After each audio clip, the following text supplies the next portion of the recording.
Sebelumnya, perkenalkan nama saya Hairul Nada dengan NIM A1C320021. Program Studi Pendidikan Fisika. Baik, kali ini saya akan melakukan praktikum percobaan tentang efek fotolistrik.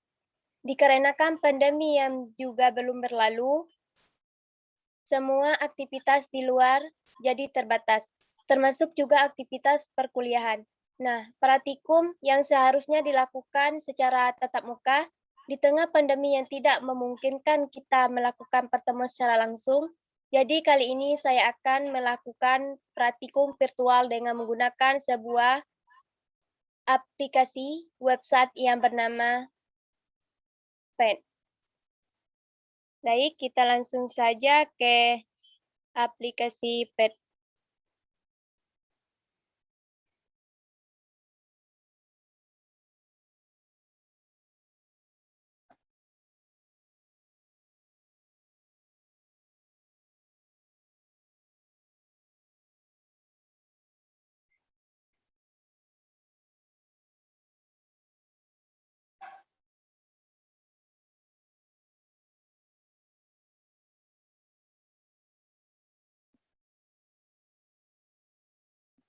Baik, kita mengenal dulu bagian-bagian pada percobaan efek fotolistrik.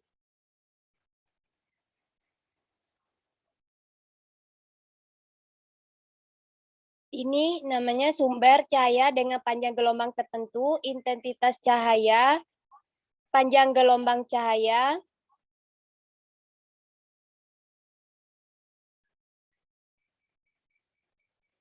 dan ini target yang kita atau bahan yang akan kita gunakan, dan ini energi elektron PS frekuensi cahaya. Dan yang ini di sebelah kanan saya ini logam anoda dan sebelah kiri saya ini logam katoda. Dan ini adalah baterai. Baik, kita langsung saja. Yang pertama, kita menganalisis pengaruh frekuensi atau panjang gelombang terhadap efek fotolistrik. Nah, kita pada ini menggunakan bahan natrium. Kita atur intensitas cahaya sebesar 100% dan panjang gelombang sebesar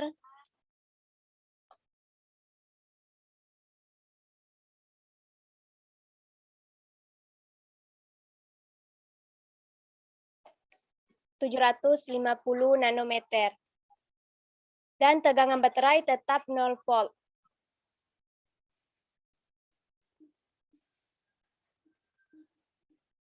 Maka arus yang mengalir sebesar 0,0. Kita klik grafik. Yang pertama arus PS tegangan listrik. Yang kedua arus tegangan cahaya. Dan yang ketiga energi elektron PS frekuensi cahaya. Itu untuk data yang pertama.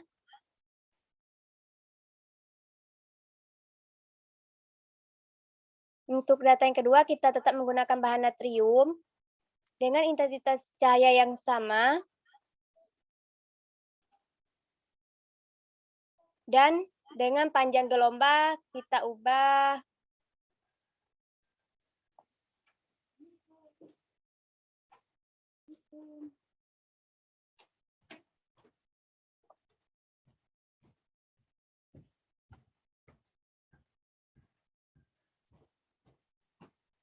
202 nanometer dengan tegangan 0, volt. Maka arus yang mengalir 1,641.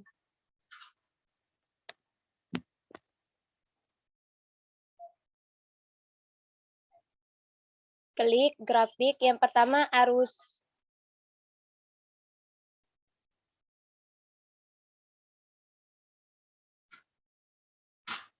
PS tegangan baterai, dan kedua arus PS intensitas cahaya, dan yang ketiga energi elektron PS frekuensi cahaya.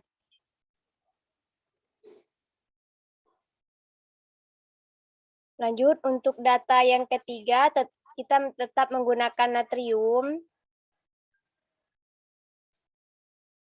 dengan intensitas cahaya sebesar 1% dan panjang gelombang sebesar 152 nanometer. Dengan tegangan baterai tetap 0,0 volt.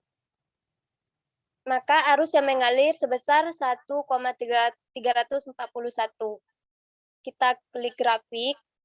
Yang pertama arus PS tegangan baterai, yang kedua arus PS intensitas cahaya, dan yang ketiga energi elektron PS frekuensi cahaya.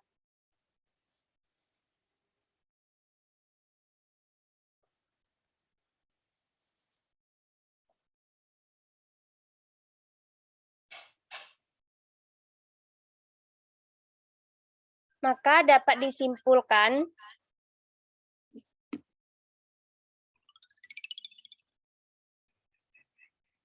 analisis pengaruh frekuensi atau panjang gelombang terhadap efek fotolistrik. Jadi apabila panjang gelombang semakin kecil, maka energi ambang batas daripada natrium akan semakin besar pula. Sehingga hal ini mengakibatkan banyak elektron lepas dari natrium. Baik, yang kedua yaitu kita menganalisis konsep potensial henti pada efek fotolistrik. Untuk data pertama kita tetap menggunakan natrium dengan intensitas cahaya tetap 100 volt dengan panjang gelombang yang untuk data pertama sebesar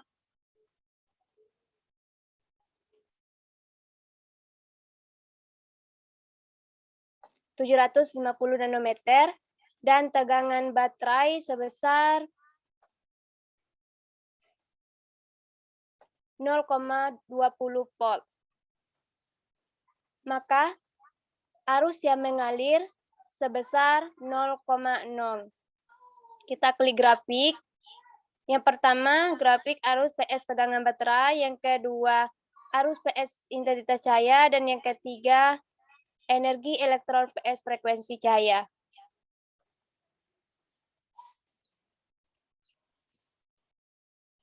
Baik, kita lanjut untuk data yang kedua.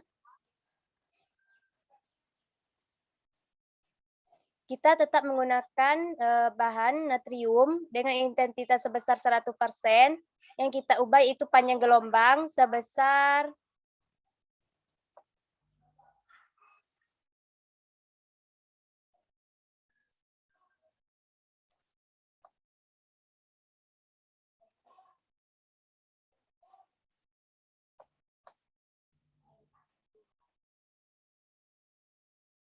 202 nanometer dengan tegangan baterai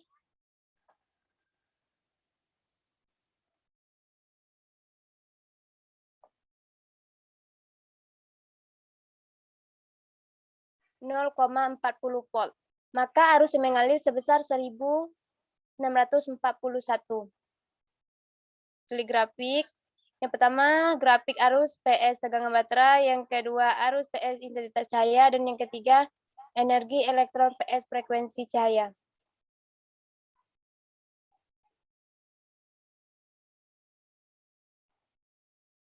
Baik, untuk data yang ketiga, kita tetap menggunakan natrium.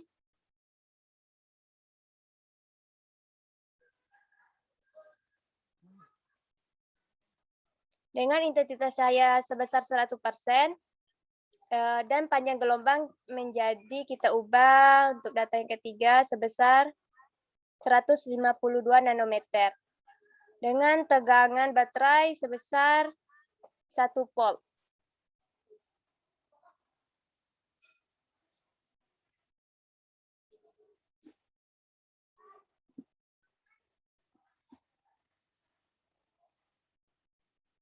Maka arus yang mengalir sebesar 1341. Klik grafik. Yang pertama, grafik arus tegangan baterai, yang kedua, arus PS intensitas cahaya, dan yang ketiga, Energi elektron PS frekuensi cahaya.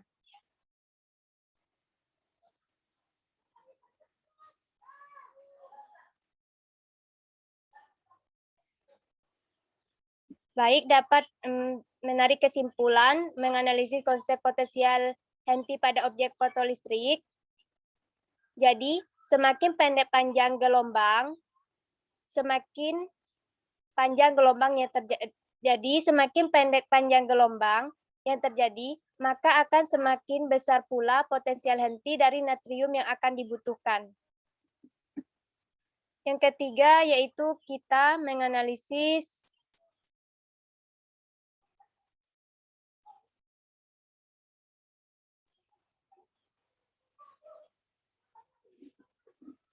analisis pengaruh intensitas cahaya terhadap arus fotoelektron.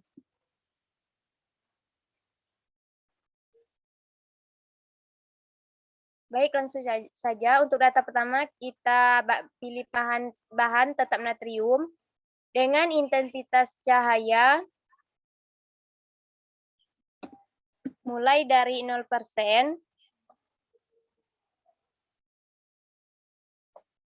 dan untuk panjang gelombang sebesar 350 nanometer. Dan untuk tegangan sebesar 0 volt.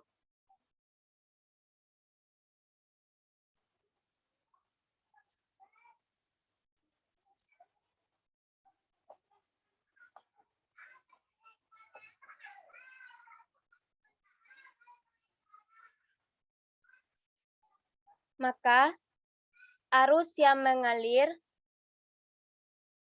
sebesar 0 volt.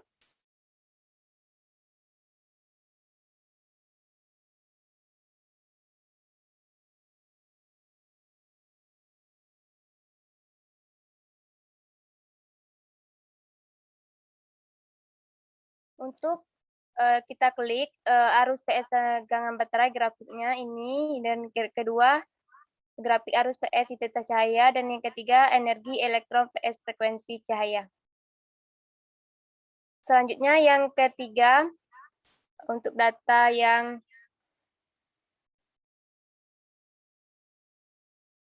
kedua, maaf, bukan yang ketiga, kita gunakan intensitas sebesar 50%. Dengan panjang gelombang tetap 350 nanometer dan tegangan volt sebesar 0,0 volt. Maka arus yang mengalir sebesar 0,151. Kita klik arus tegangan baterai. Yang pertama.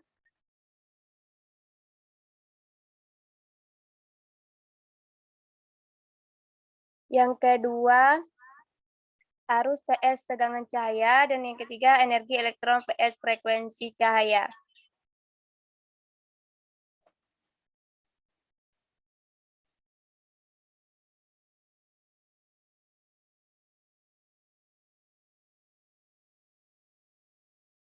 Untuk data yang ketiga, kita menggunakan intensitas cahaya sebesar 100%, dengan panjang gelombang tetap 350 nanometer dan tegangan tetap 0,0 volt. Maka arus yang mengalir sebesar 0,298. Kita klik grafik. Grafik pertama itu arus PS tegangan baterai, yang kedua arus PS intensitas cahaya, dan yang ketiga energi elektron PS frekuensi cahaya. Maka dapat disimpulkan pada menganalisis pengaruh intensitas cahaya terhadap arus fotoelektron,